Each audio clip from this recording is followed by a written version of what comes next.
que el sistema sanguíneo es un sistema cerrado, ¿cierto? De tubos que son los vasos sanguíneos y una bomba que es el corazón. Pero paralelo a este hay un sistema que es el sistema linfoide. El sistema linfoide también está conformado por vasos linfáticos, pero no es un sistema cerrado. Es más, los vasos linfáticos empiezan en el tejido, es decir, tienen un lado ciego. ¿Cuál es la función de estos capilares? Drenar el líquido extracelular. Porque el líquido extracelular se está formando constantemente, entonces necesitamos ir sacando el exceso para que vaya por el sistema linfoide hasta que, llegado el momento, pueda volver al torrente sanguíneo. Entonces los capilares linfoides tienen un inicio ciego, empiezan en los tejidos, son capilares que tienen un sistema de válvulas que aseguran que el líquido linfoide, que la linfa, circule en una sola dirección. Cuando, por ejemplo, tenemos hinchazón de las piernas, ustedes habrán visto que sus mamás con frecuencia sufren de las piernas hinchadas, sobre todo las que tienen varices o las mujeres que trabajan, los hombres también, ¿no? Sino que se nota un poco menos, pero también las personas que trabajan muchas horas paradas o muchas horas sentadas tienen un mal drenaje linfático en los miembros inferiores. Las personas que han sufrido de celulitis, ¿ustedes han escuchado alguna vez de la celulitis? ¿Han visto que la pierna se pone roja? La celulitis es una infección del tejido celular subcutáneo y altera, forma cicatrices que obstruyen los capilares linfáticos, entonces luego ya no hay buen drenaje y estas personas constantemente van a sufrir de edema, de hinchazón de miembros inferiores. Y en los casos severos, en los casos terminales de insuficiencia cardíaca o de hipertensión portal o de cirrosis hepática, estando el edema, si nosotros presionamos en la pierna hinchada, el agua se sale.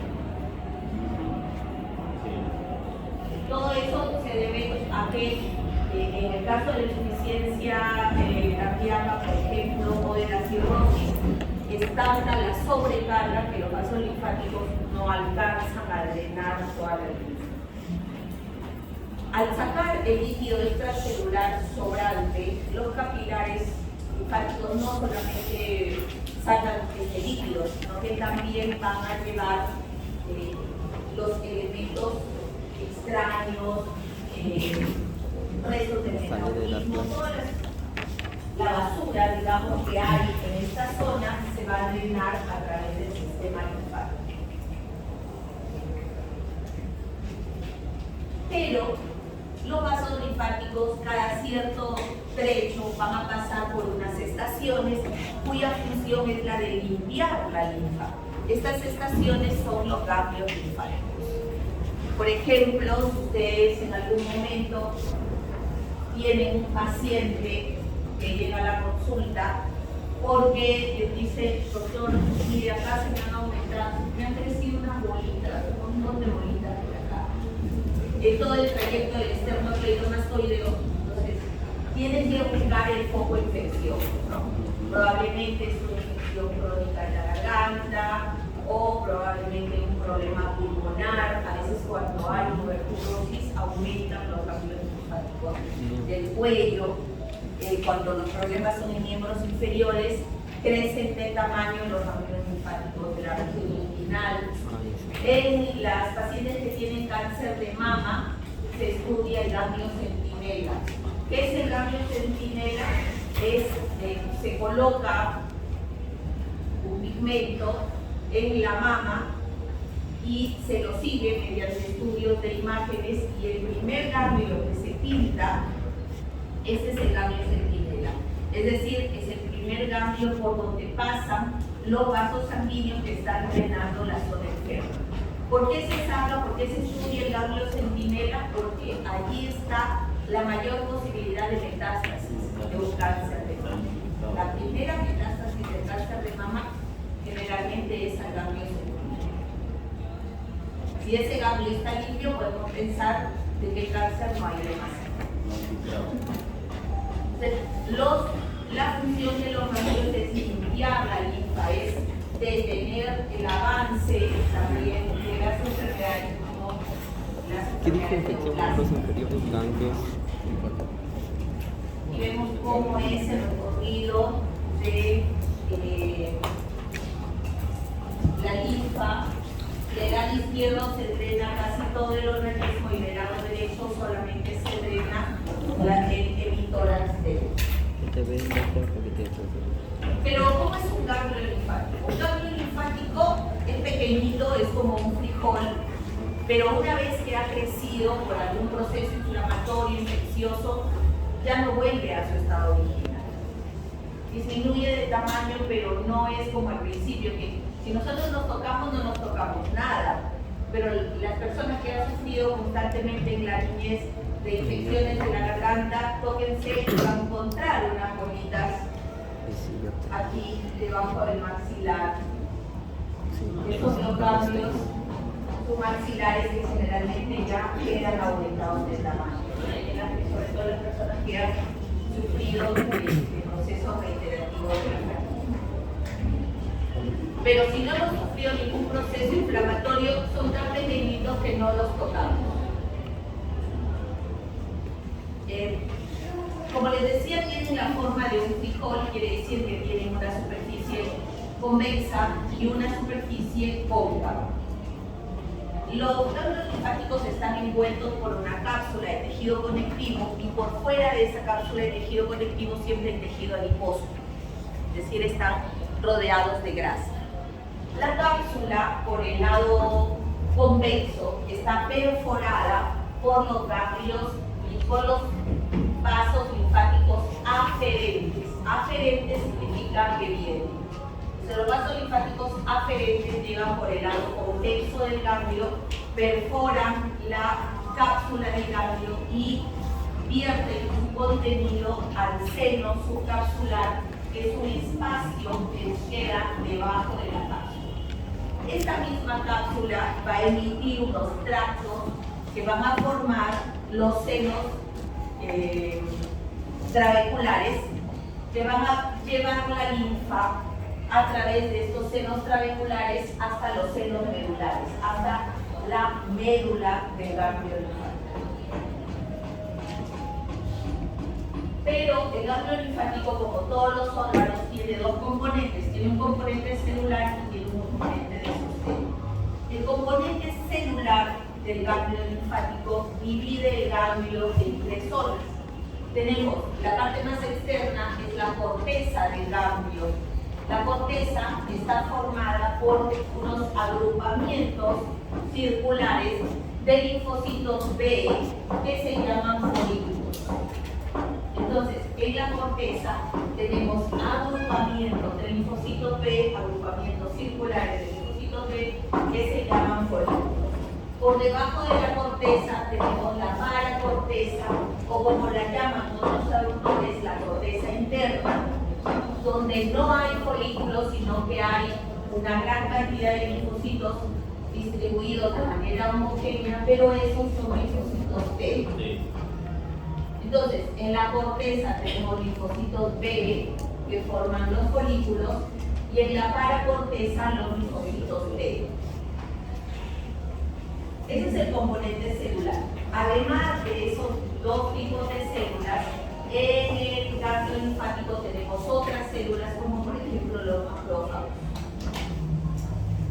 Porque recuerden que aquí se va a purificar la linfa, entonces necesitamos macrófagos que fagociten todas las células extrañas, los agentes extraños, etc. Y el estroma, que es el tejido de sostén en el ganglio linfático, está formado por fibras reticulares, es decir, por fibras de colágeno tipo 3, que son sintetizadas por una célula que se llama reticulocitos. O son fibroblastos reticulares también.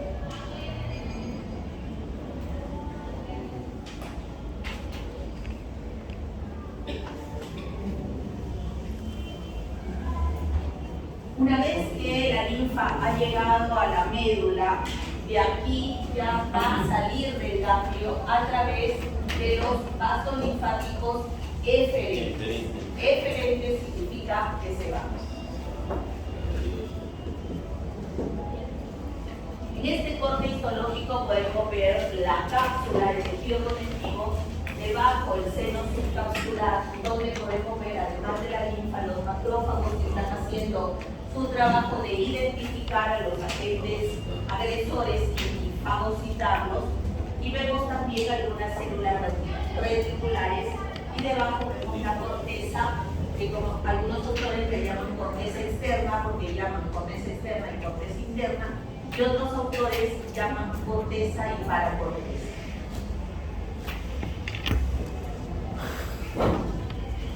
Aquí creo que ustedes ya lo ven un poquito, la corteza con los folículos, la paracorteza o corteza interna, y la médula.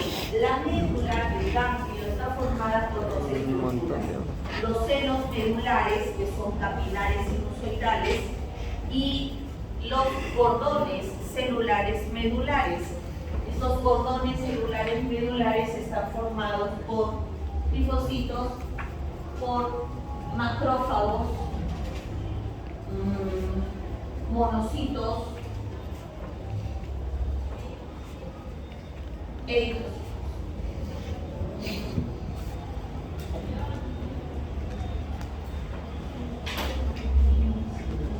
Bien, esto es lo mismo.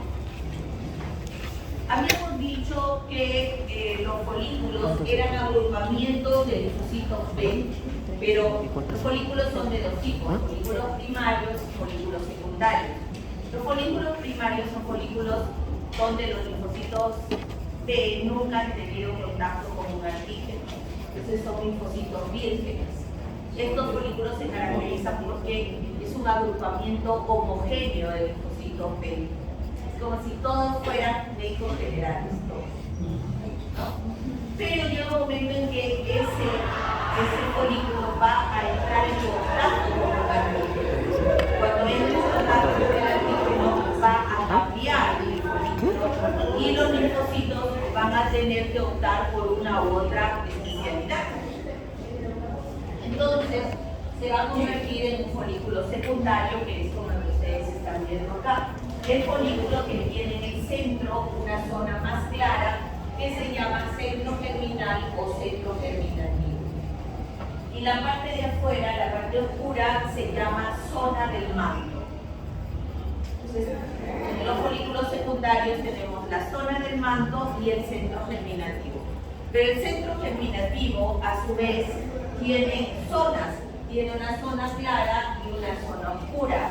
La zona clara es la que está por fuera, y aquí vamos a encontrar a las células dendríticas foliculares. ¿Se acuerdan de las células dendríticas? Estas son primas de las células de Langerhans.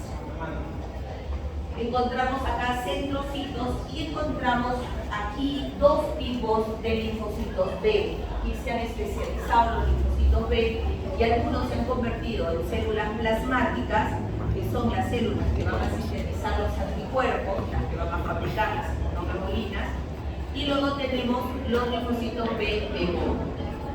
Los linfocitos B memoria son los gran bibliotecarios de nuestro cuerpo. Los linfocitos B memoria guardan durante muchos años la información inmunológica que tiene nuestro organismo sobre los diferentes agentes extraños con los que hemos tenido contacto. ¿Por qué no nos da nunca más la varicela? ¿Por qué nos da varicela solo una vez? Porque los linfocitos de memoria guardan la información en el ganglio linfático, y cuando nuevamente viene el virus de la varicela, los linfocitos B van donde los linfocitos B memoria y le dicen: maestro, ¿qué hacemos? Y los linfocitos B memoria, que son unos viejitos con mucha información muy sabia, de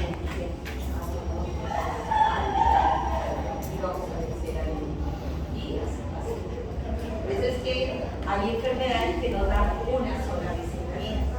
Los linfocitos de memoria pueden vivir hasta 10 años y están allí guardando la información que necesitamos.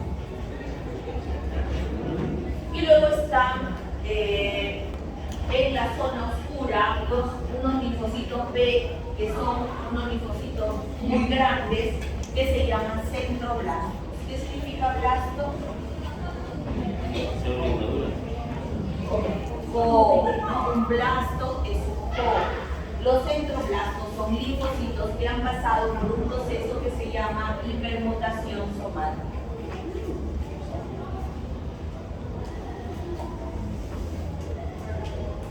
Miren ahí una foto de un grupo de células dendríticas. Y eso es todo. Ahora el vaso. Por eso es que cuando nosotros hacemos estudios en anatomía patológica y hay un cáncer, el cirujano, además del órgano, supongamos que hay un cáncer de estómago, le sacan al paciente la mitad del estómago que tiene cáncer. Pero no solamente sacan la mitad, sino que tienen que sacar los grupos ganglionares que están alrededor de esa zona. Y nosotros, los anatomopatólogos, tenemos que estudiar todos los grupos ganglionares para ver por dónde se están yendo las células tumorales. Porque las células tumorales pueden salir porque aparecen las metástasis. Por ejemplo, cáncer de mama y la metástasis es aquí. Cáncer de próstata y las metástasis son a hueso. Viajan grandes distancias las células tumorales porque viajan por los vasos sanguíneos, viajan por los vasos linfáticos, viajan por los... ¿Te olvidaste esa página? El vaso. El vaso es otro órgano del sistema inmunitario, es un órgano muy importante a pesar de que podemos vivir sin vaso, pero es un órgano que tiene varias funciones y tiene funciones del sistema inmunitario, funciones de la sangre y también durante el desarrollo intrauterino, durante el desarrollo fetal, el vaso ha tenido una función hematopoyética, es decir, aquí se formaban las células de la sangre durante los primeros meses del desarrollo embrionario.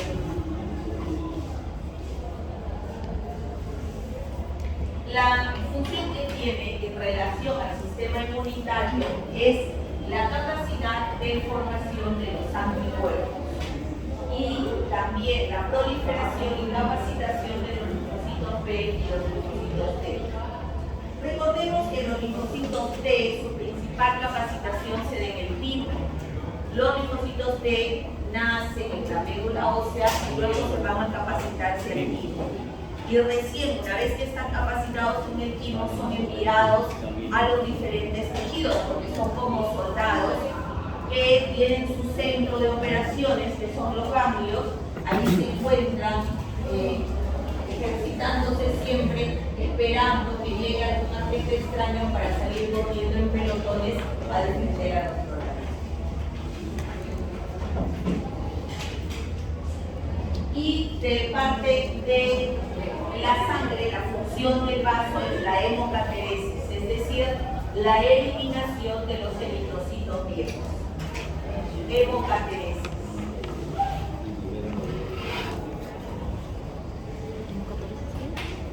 Eliminación de eritrocitos viejos. Si nosotros cogemos un vaso, cogemos el órgano y lo cortamos con una palta, vamos a ver que hay zonas que son muy rojas, que se denominan pulpa roja, y hay zonas que son pálidas, que se denominan pulpa blanca. Entonces, el vaso está formado de pulpa roja y pulpa blanca. En la pulpa roja es donde se va a llevar a cabo la hemocateresis y en la pulpa blanca es la zona donde están acumulados los linfocitos B y T y donde se va a producir la proliferación y capacitación de estos tipos celulares. Aquí podemos ver pulpa roja por fuera, pulpa blanca en centro. ¿Cómo es la circulación sanguínea del vaso? Miren, hemos dicho que el vaso también es un órgano capsular. Tiene una cápsula de tejido conectivo denso irregular y esta cápsula va a emitir unas trabéculas que entran al órgano Y esas trabéculas acompañan a los vasos sanguíneos, acompañan a las arterias. La arteria que entra junto con la trabécula se llama arteria trabecular. Las arterias trabeculares se dividen en otras arterias más pequeñas que son las arterias centrales. Las arterias centrales se caracterizan porque están rodeadas de una vaina de linfocitos T.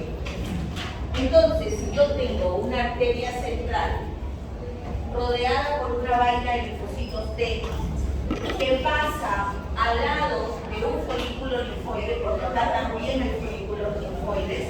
¿Qué es el folículo linfoide? ¿Qué era? ¿Qué es el folículo linfoide? Que es la acumulación del linfocito B. Entonces, tenemos que una arteria central rodeada de su vaina de linfocitos T pasa junto a un folículo linfoide, que es un acúmulo de linfocitos B. Todo esto junto se llama corpúsculo de Marfil. Corpúsculo de Marfil. Tiene que tener los tres elementos para que sea corpúsculo de Marfil. Una vez que la arteria central ha pasado por el folículo linfoide, va a seguir ramificándose en unas arteriolas mucho más pequeñas que se llaman arteriolas o arterias peniciliares. Estas arterias peniciliares se van a dividir ya en capilares, y estos capilares se llaman capilares envainados. Capilares envainados. ¿Qué es un capilar envainado? Es un capilar que está rodeado, que tiene una vaina de macrófagos. Tiene una vaina de macrófagos.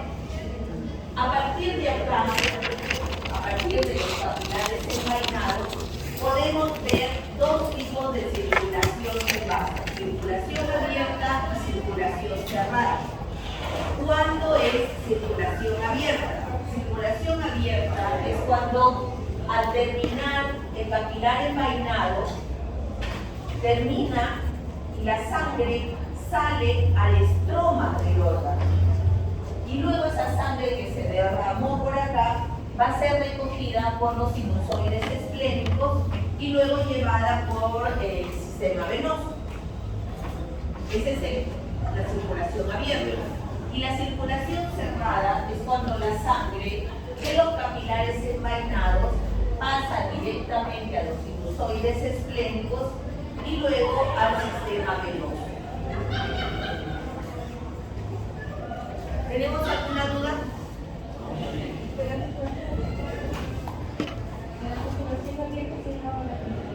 De la circulación abierta terminan los capilares envainados y la sangre se derrama al estroma, luego se recoge a los senos esplénicos. En la circulación cerrada pasa directamente de los capilares envainados a los senos esplénicos.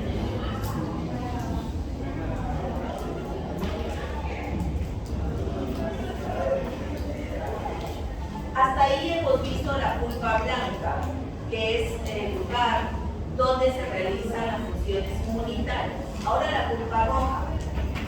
El estroma, ya dijimos que el estroma del vaso el estroma del vaso está formado también por fibras denticulares, es decir, fibras del colágeno tipo 3, que son sintetizadas por reticulocitos o células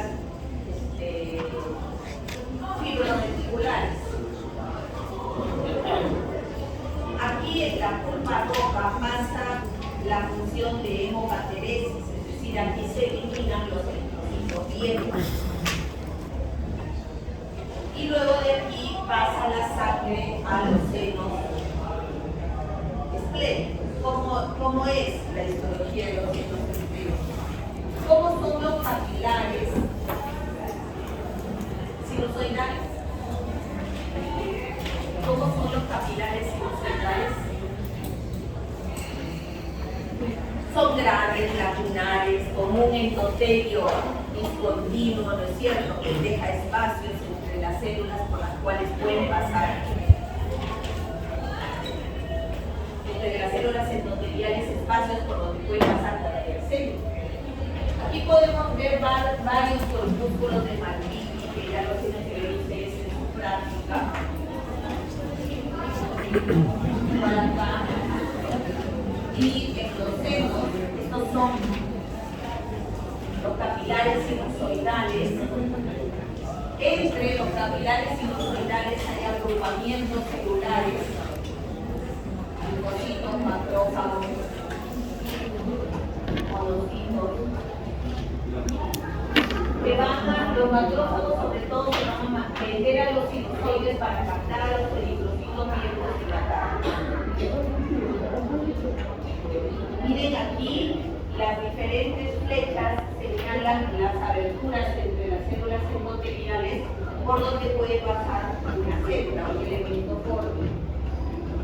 Igual acá, la flecha de arriba señala un eritrocito que está saliendo del capilar hacia el acúmulo de células que rodea a los capilares. Esos acúmulos de células que rodean a los capilares se llaman cordones de vidrio.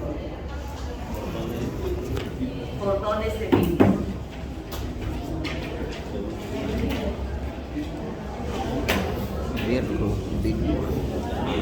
Cordones de vidrio, D-I-L-L-R-O-T. Vidrio. ¿Preguntas hasta ahí?